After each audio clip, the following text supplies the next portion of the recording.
وما أنفقتم من نفقة أو نذرتم من نذر فإن الله يعلمه وما للظالمين من أنصار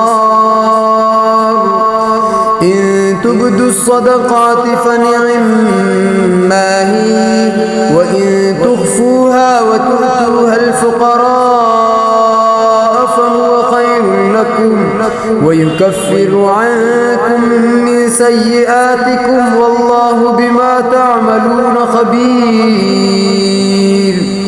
ليس عليك هداهم ولكن الله يهدي من يشاء وما تنفقوا من خير فلأنفسكم وما تنفقون إلا ابتغاء وجه الله وما تنفقوا من خير يوفى إليكم وأنتم لا تظلمون. للفقراء الذين أحصروا في سبيل الله لا يستطيعون ضربا في الأرض يحسبهم الجاهل أغنياء